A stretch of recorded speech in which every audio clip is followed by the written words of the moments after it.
दोस्तों 22 साल बाद दोबारा गदर 2 आ रही है और इस फिल्म की पूरी स्टोरी मैं आपके सामने साझा करने जा रहा हूँ। किस तरह तारा सिंह अपने बेटे को पाकिस्तान से लेने के लिए जा रहा है।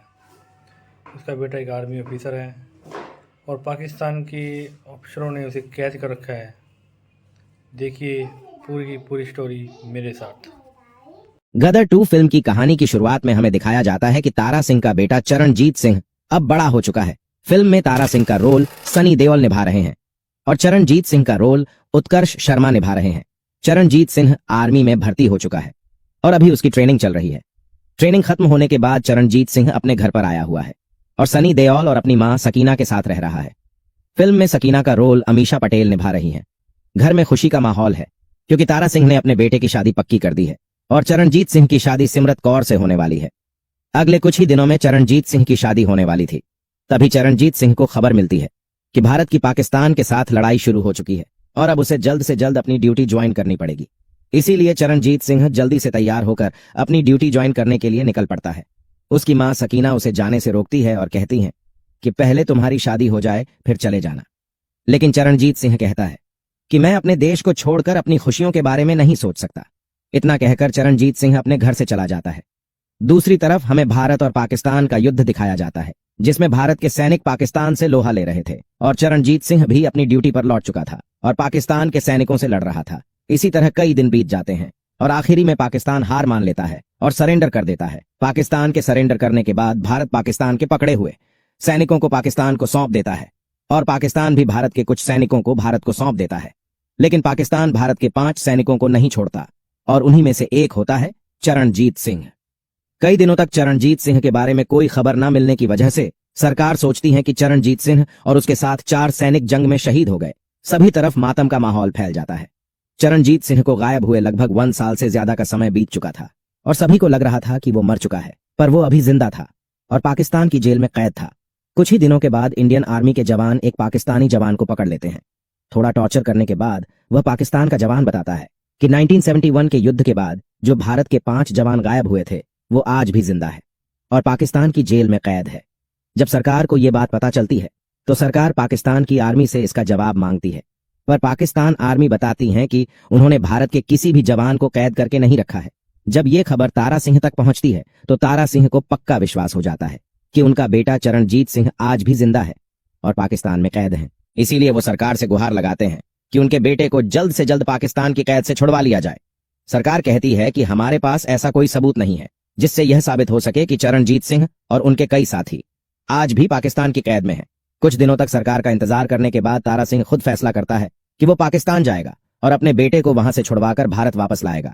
दूसरी तरफ हमें दिखाया जाता है कि पाकिस्तान का एक आर्मी ऑफिसर जिसका नाम मोहम्मद है, फिल्म में मोहम्मद का रोल रोहित चौधरी निभा रहे हैं। वो जेल में आया हुआ है।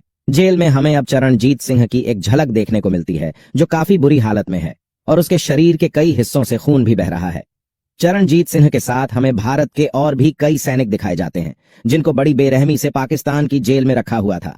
लंबे समय से मोहम्मद चरणजीत सिंह और उसके साथियों को टॉर्चर कर रहा है जिससे वो भारत की सेना के कुछ इंपॉर्टेंट हथियार और स्पेशल जगहों के बारे में जान सकें, जिसकी मदद से वो भारत में अपने आतंकवादियों को गुस्सा सके और 1971 के हारे हुए युद्ध का बदला ले सके। मोहम्मद चरणजीत सिंह और उसके साथियों को काफी टॉर्चर करता है लेकिन इनमें से कोई भी अपना मुंह नहीं खोलता। इसीलिए मोहम्मद अपने सिपाहियों से कहता है कि इन्हें ना ही मरने देना है और ना ही जीने देना है। जब तक इनके शरीर से इनकी जान ना निकल जाए तब तक इनसे सच उगलवाते रहो। दूसरी तरफ हमें तारा सिंह को दिखाया जाता है जो पाकिस्तान में जाने की तैयारी कर रहा था और सरकार को बिना बताए एक सरकारी अधिकारी की मदद से तारा सिंह पाकिस्तान में जाने वाली एक मालगाड़ी में बैठकर पाकिस्तान तक तो पहुंच जाता है। लेकिन वो वहां पर किसी को जानता नहीं था और उसे ये भी नहीं पता था कि पाकिस्तान की आर्मी ने उसके बेटे चरणजीत सिंह को कहा पर छुपा के रखा है। पाकिस्तान में रहते रहते तारा सिंह वहां पर अपना ठिकाना तो बना लेता है, पर उसको अभी तक चरणजीत सिंह की कोई भी खबर नहीं मिली थी। अपने बेटे चरणजीत सिंह का पता लगाने के लिए तारा सिंह अपने एक मुस्लिम दोस्त की मदद लेता है जो भारत और पाकिस्तान के बंटवारे के बाद पाकिस्तान में ही रह रहा था। तारा सिंह अपने दोस्त के घर पर जाकर उसको सारी बातें बताता है।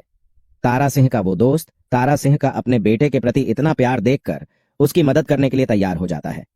तारा सिंह का मुस्लिम दोस्त तारा सिंह को कहता है कि मुझे यह तो नहीं पता है कि तुम्हारा बेटा चरणजीत सिंह पाकिस्तान की किस जेल में कैद है, पर मेरा एक अच्छा दोस्त पाकिस्तान की आर्मी में बड़ा अफसर है उसको शायद पता होगा कि भारत के सैनिकों को पाकिस्तान की किस जेल में रखा जाता है।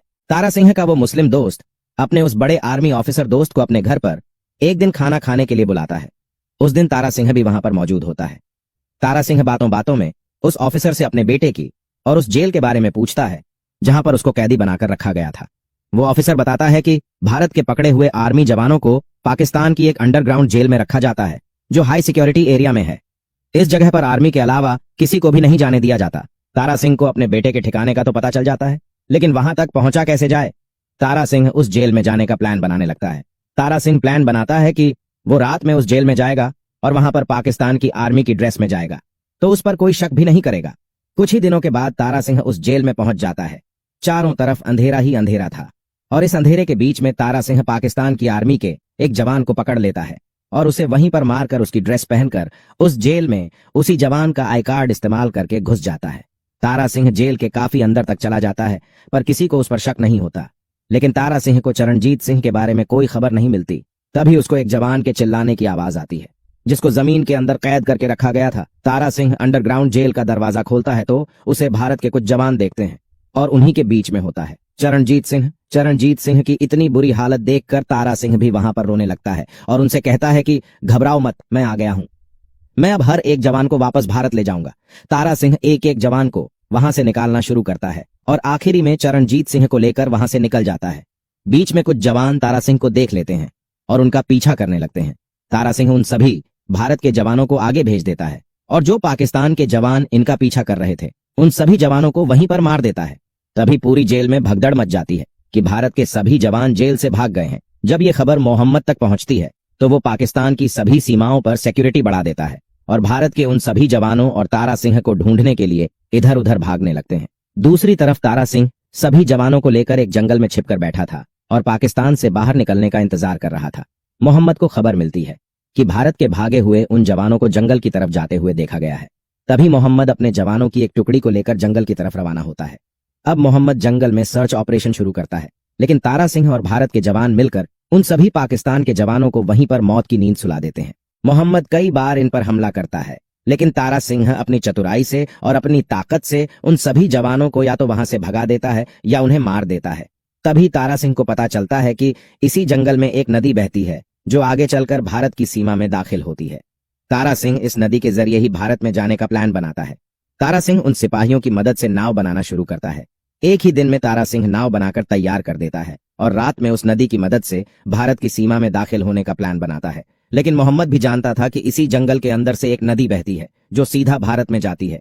इसीलिए मोहम्मद नदी पर नजर रखना शुरू कर देता है और जहां से यह नदी भारत की सीमा में दाखिल होती थी वहां पर अपने सैनिक की एक टुकड़ी खड़ी कर देता है। अब तारा सिंह अपने सभी जवानों को रात में उस नदी की मदद से भारत की सीमा में दाखिल होने ही वाले थे।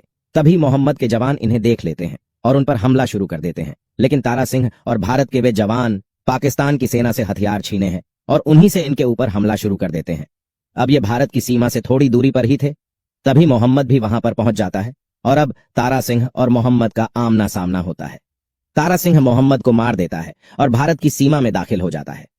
भारत की सीमा में दाखिल होते ही भारत की सेना इन्हें पहचान लेती है और इन सभी को वहां से सीधा अपने हेडक्वार्टर्स ले जाती है और फिल्म यहीं पर खत्म हो जाती है। तो कैसी लगी फिल्म की कहानी? अगर अच्छी लगी हो तो वीडियो को लाइक और चैनल को सब्सक्राइब करें और गदर 2 के लिए आप कितने ज्यादा एक्साइटेड हो कमेंट करके बताओ। मिलते हैं अगले वीडियो में।